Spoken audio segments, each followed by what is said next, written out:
Welcome to the Overlooked Motel, a place where underseen and unappreciated films are given their moment in the spotlight.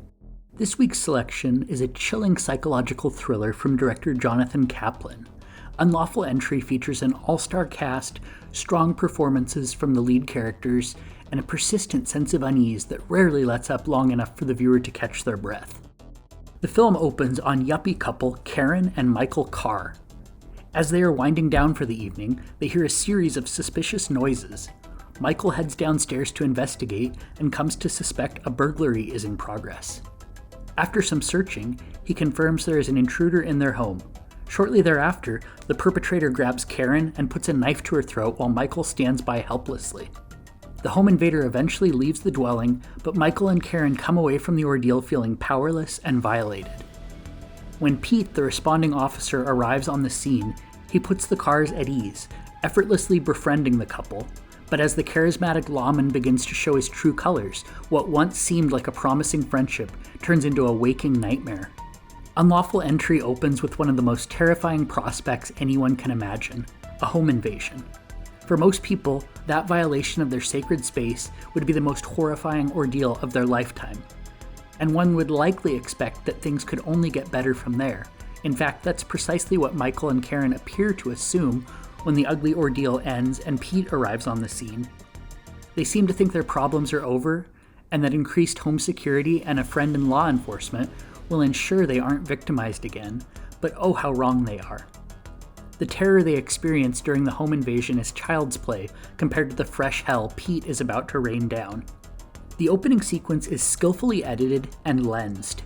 Closely cropped camera work gives the impression that someone is lurking in the shadows as Michael searches the premises for an intruder. Director Jonathan Kaplan teases out the eventual reveal of the perpetrator to allow for maximum anticipation. Because of that, the moments prior to the culprit appearing in frame feel like an eternity. The viewer likely suspects someone is about to creep out from the shadows, but not knowing when that will happen makes the experience profoundly unsettling. Unlawful Entry stands out to me as a memorable 90s thriller because it takes care to invert expectations. The Carrs begin to feel vulnerable in their home, which is considered by many to be a safe space.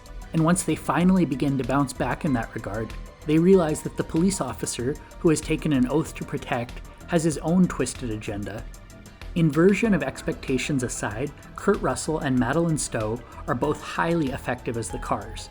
They each convey a palpable sense of paranoia induced by having their safe space invaded and their trust betrayed, and they serve as accessible protagonists that feel like real people. However, the real star of the show is Ray Liotta as the profoundly troubled Pete. The late actor turns in an unhinged performance fueled by toxic masculinity and gross misuse of power, a terrifying combination for sure. Pete allows his unhealthy fixation with Karen to override his better judgment, letting his carnal urges take control. Then, he abuses his standing as an officer of the law to cover up his wrongdoings. Liotta walks the fine line between menacing and scenery-chewing admirably. His turn as Pete proves to be utterly terrifying and never veers into comical territory or goes too far over the top. Although Unlawful Entry was a reasonable box office success in 1992, it seems to have been largely forgotten in the years since. Fans of 90s psychological thrillers like Single White Female will surely find plenty to enjoy about this unnerving affair with a star-studded cast. If you're curious to check the film out, you can find it streaming on Tubi, Plex, the Roku channel, and Freevee as of the publication of this post. That's all for this installment of the Overlooked Motel. If you'd like to chat more about underseen and underrated films, feel free to hit me up with your thoughts on Twitter, Threads, or Instagram @FunWithHorror.